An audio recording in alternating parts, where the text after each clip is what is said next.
આજે જૂનાગઢ જિલ્લા કલેક્ટર શ્રીની અધ્યક્ષતામાં જૂનાગઢ જિલ્લા સંકલન સહ ફરિયાદ સમિતિની બેઠક હતી. ધારાસભ્ય તરીકે ચૂંટાયા પછી પહેલી વખત હું આ મિટિંગમાં હાજર રહ્યો છું. આ બહુ જ મહત્વની અને અગત્યની મિટિંગ હોય છે. આની અંદર જિલ્લાને લગતા અનેક પ્રશ્નોની ચર્ચા થતી હોય છે. ધારાસભ્ય તરીકે મેં આજે આ મિટિંગની અંદર કુલ 35 પ્રશ્નોની રજૂઆત કરી હતી. તે પૈકી કેટલાક પ્રશ્નોની ચર્ચા નથી કરી અને કેટલાક પ્રશ્નોની ચર્ચા કરી છે.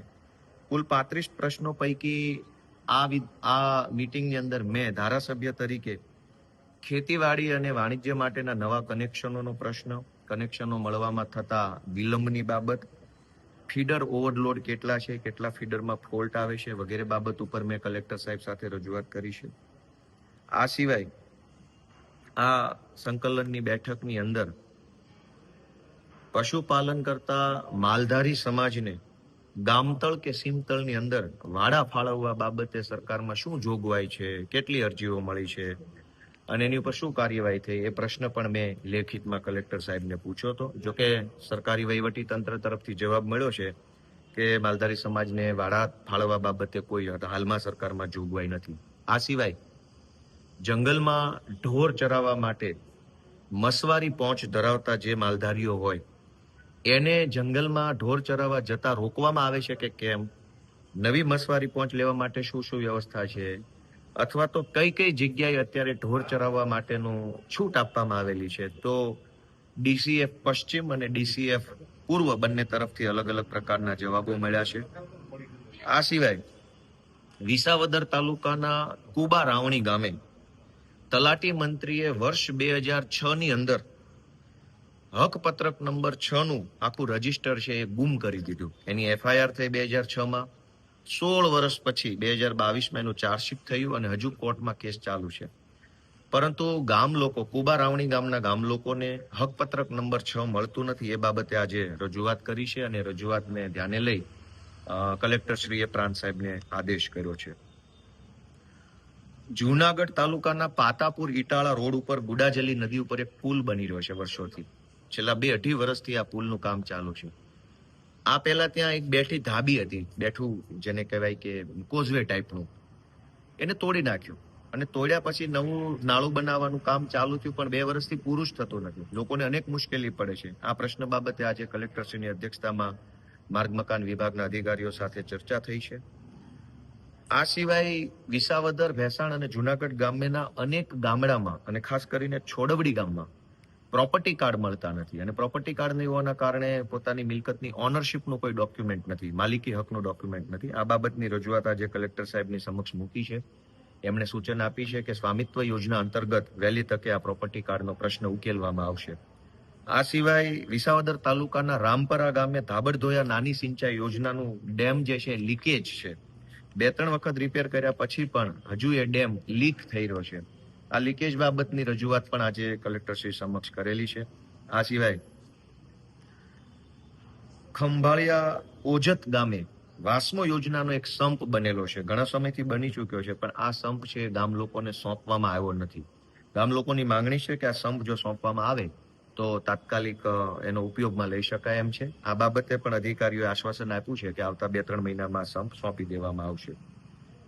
જમીન માપણીની રીસર્વેની અરજીઓ જેટલી DILRમાં જાય છે, આ જમીન માપણીની અરજીઓ પૈકી કેટલી અરજીમાં ક્ષતિ સુધારણા, ભૂલ સુધારવામાં આવે છે અને કેટલી અરજી ફાઇલે કરવામાં આવે છે, એ બાબત ઉપર પણ ઊંડાણપૂર્વક ચર્ચા કરી છે. વિસાવદર તાલુકાના સૌથી મહત્વના 2 મોટા પ્રશ્નો, જેમાં ફુલજર કાનાવડલા સિંચાઈ યોજના, આ યોજના લગભગ 2017 આસપાસથી આની તાંત્રિક એટલે કે ટેકનિકલ મંજૂરી મળી ગઈ હોવા છતાંય આજ દિવસ સુધી એનું જમીન સંપાદનની પ્રક્રિયા આગળ વધતી નથી. જે બાબતને લઈને આજે અધિકારીશ્રી સાથે ચર્ચા કરી છે, અધિકારીને ધ્યાન દોર્યું છે અને વહેલામાં વહેલી તકે આ કાનાવડલા ડેમનું જમીન સંપાદન થાય એ માટેની આખી મારી પાસે આ કાનાવડલા ફુલજર ડેમની ફાઇલ છે અને ઉમરાળા સિંચાઈ યોજના, આ મારા હાથમાં જે આ ફાઇલ છે એ ફુલજર ડેમ, કાનાવડલા અને ઉમરાળા સિંચાઈ યોજના બંનેના જમીન સંપાદનમાં જ્યાં કાંઈ પણ અટવાયું છે એને લઈને આજે ઊંડાણપૂર્વક અમે અધિકારી સાથે ચર્ચા કરી છે. સરસઈ ગામ પાસે એક બ્રિજ બની રહ્યો છે દ્રાફડ નદી ઉપર. લાંબા સમયથી આ બ્રિજ બની રહ્યો છે પરંતુ એનું કોઈ નિરાકરણ આવતું નથી. આ બાબતે R&B પાસેથી વિગતવારનો જવાબ મેળવ્યો છે, રજૂઆત કરી છે કે કોઈ પણ સંજોગોમાં તાત્કાલિક આ સરસઈ ગામનો દ્રાફડ નદી ઉપરનો બ્રિજ બનવો જોઈએ.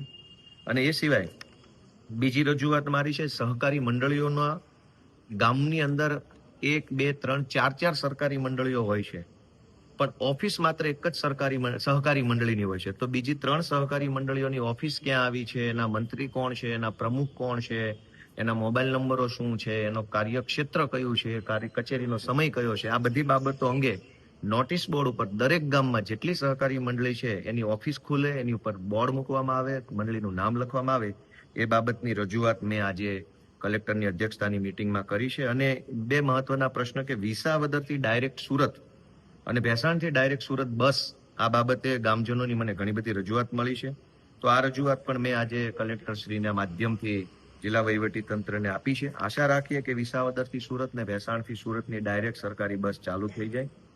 આ સિવાય એક ગંભીર પ્રશ્ન એ પણ છે કે વિસાવદર, ભેસાણ અને જુનાગઢ ગ્રામ્યના લગભગ 100 જેટલા ગામડામાં સ્મશાન જે હોય છે, સ્મશાન, એની ફરતે દિવાલ નથી, અથવા તો ખાટલી નથી અગ્નિદાહ દેવાની, અથવા તો ખાટલી ઉપર છત નથી, અથવા તો અડધી દિવાલ તૂટેલી છે. 100 જેટલા ગામડાના સ્મશાન જે છે, જીવતે જીવતો સારી સુવિધા આપણી સરકાર આપી શકતી નથી, પણ મરેલા માણસ માટે ખાટલી ન હોય અગ્નિદાહની, ખાટલી હોય ત્યાં ઉપર છાપરું ન હોય વરસાદથી પ્રોટેક્શન કરવા માટે, ફરતી દિવાલ ન હોય, એવા 100 કરતા વધુ ગામડાના આંકડો આજની આ મિટિંગમાં મળ્યો છે. આ બહુ દુઃખદ અને ગંભીર અને શરમજનક બાબત છે કે આટલી મોટી સરકાર હોય, 100 ગામડાના સ્મશાનની અંદર વ્યવસ્થા અપૂરતી હોય. તો એ બાબતની પણ આજે મેં રજૂઆત કરેલી છે. આ સિવાય યુવાનો માટે લાઇબ્રેરીની ચર્ચા કરેલી છે.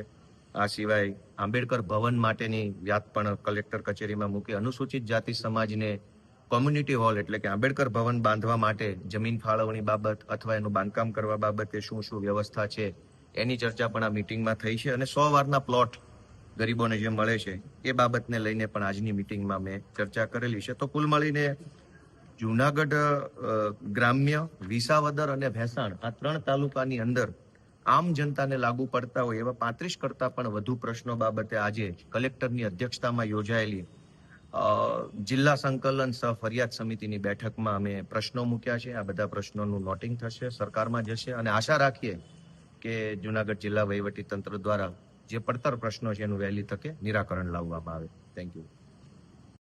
વૈષ્ણવજન તો તેને કહીએ જે પીડ પરાઈ.